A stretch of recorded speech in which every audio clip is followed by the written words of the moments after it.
a lot of fine-tuning to find the right product, the right people to work with, and the right combination overall, right?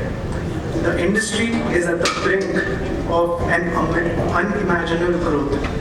The drone industry is at the brink of an unimaginable growth, and Skye UTM is going to be the backbone of this, which will support this growth for the industry as well as the regulators.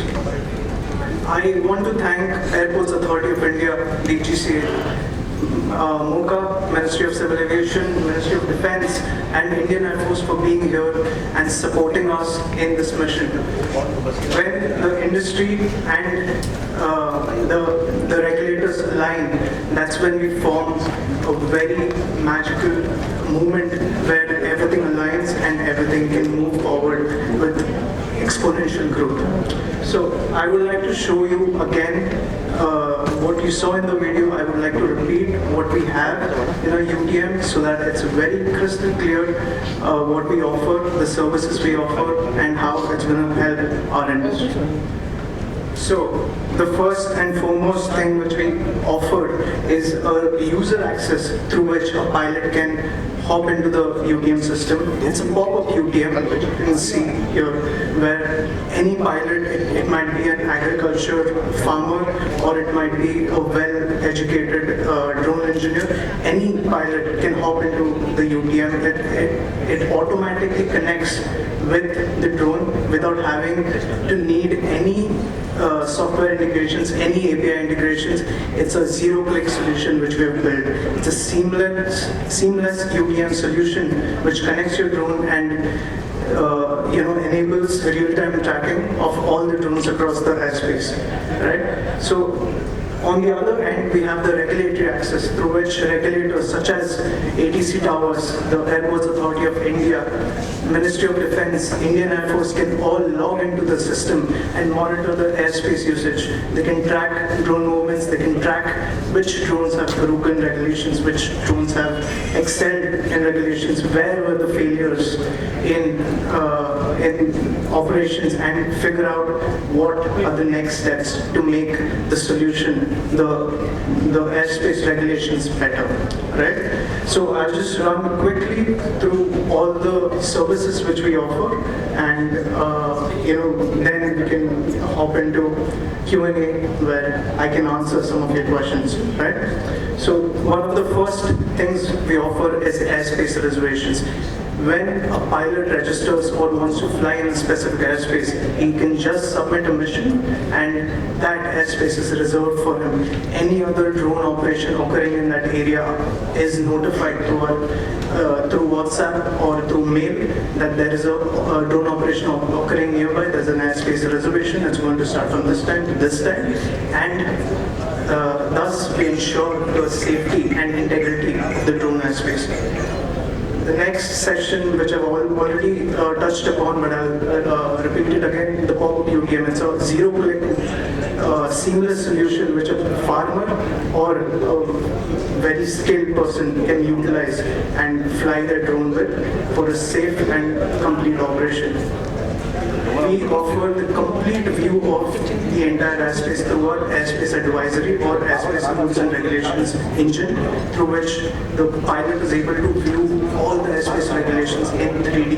They're able to understand where they can fly, where they can't fly, and accordingly submit their flight plans for a safe operation. We have the WhatsApp UTM, which is part of the UTM solution, through which pilots can submit flight plans, but they can also receive real-time notifications of their flight if there is any caution, if there's a plane which is at lower altitudes and might, or a helicopter that might crash into the drone. They're notified to bring that drone down, and it's a very seamless, second-to-second notification system which is built through WhatsApp UTM.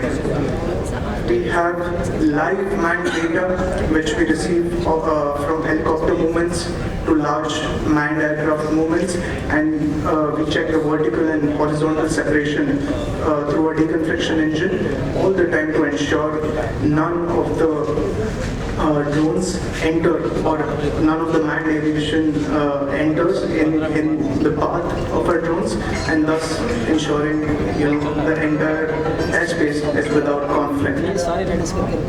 Next, we have the traffic coordination service, where pilots can request for a faster, a smoother flight, and they can get priorities based on our traffic coordination services. And finally, we have the airspace awareness engine, which integrates the regulators. It bridges the gap between the regulators and the pilots, so that everyone is aware of where drones are flying, where they cannot fly, and where the next flight is coming up. So this is the Skye UTM software. It's my pleasure to be here. Since I was a child, I loved anything that flew, floated, or drove. I've built cars, I've built drones, but what really got me interested is there are 200 companies in India, and yet they're not operating at their full potential.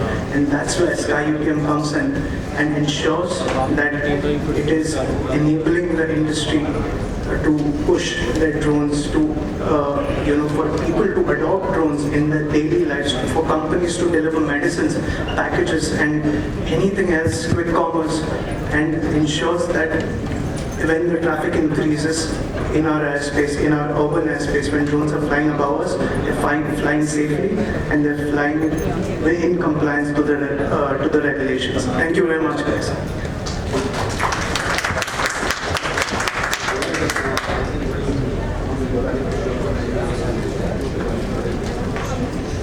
We can thank Mr. Yashanand Nayak with a big round of applause.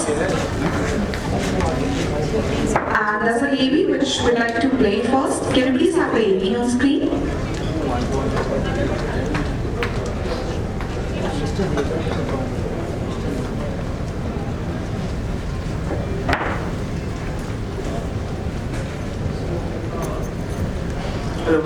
So everyone, this is an actual flight which we're displaying on our screen. This is the regulatory access over here, and that's in Uttarkashi, which is taking off, and we're doing a quick flight to show how our system works compared to a real life mission. Please go ahead.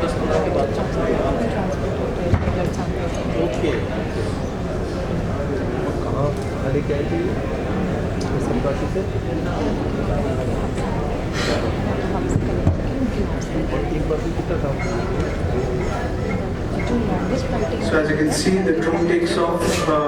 The UTM is updating right here, and I'd like to mention our UTM is in Gurgaon, where we're just recording our screen, and the drone is flying in Uttarkashi. That's about 600, 700 kilometers far away, and yet we're able to get near real-time information about our mission and where the drone is flying, how it's flying, and its details such as ground speed, altitude, lag log, and other details about its compliance.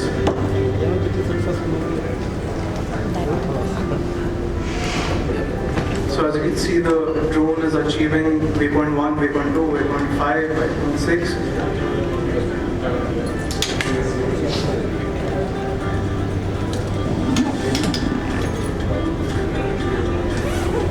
Speed it up to 9, please.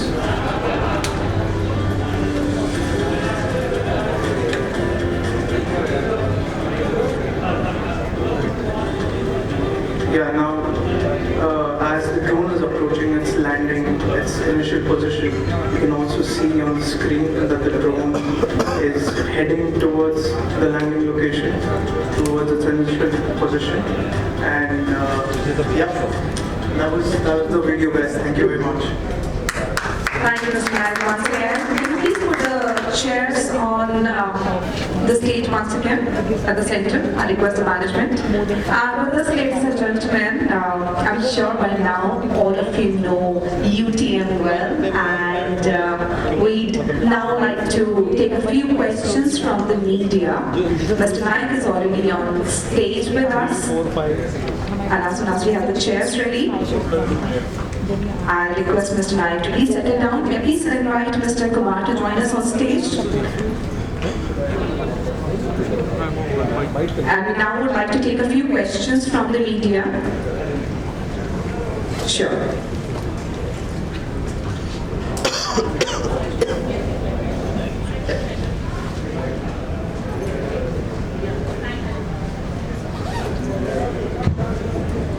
Good evening, Skye team. First of all, my best wishes for the grand success of the Skye. It's already Honorable Minister has appreciated a lot. He's the man, infrastructure man of India. He was the right man to launch it. My best wishes. My non-technical question. Technically, I got the idea. I understood the theme also. Non-technical question is sometimes the district administration or state government, because of riot or other things, they impose some restriction on flying of drones. So my question is how it is proposed to tackle these kind of small regulatory hurdles. Thank you. So there are different companies and different individuals who fly drones. It is about what the drone will be doing when it is flying in that specific area which is regulated or which is blocked off. So if it has a drone, there might be an issue of privacy, or it might have some other sensors or equipment which might be dangerous for the people. So that's why our government has liberalized the policy, but also it has a few regulations such as getting qualified, getting the drone qualified so that it meets the basic requirements. So based on the drones and what the drone has, it can either fly in the zone or not. So that would be my suggestion.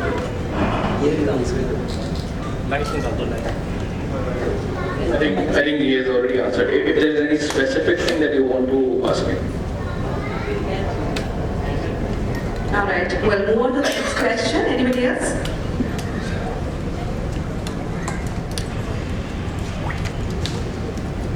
हाय आपने aerospace awareness के बारे में बता रहे थे उससे पहले आप उसकी क्या कर रहे हैं और आमतौर पर ड्रोन को फ्लाई करने के लिए कितनी हाइट चाहिए और नॉर्मल लोग जो ड्रोन खरीदना चाहते हैं उसको किसी पर्पज से या ऐसे इसके बारे में क्या कर रहे हैं आप?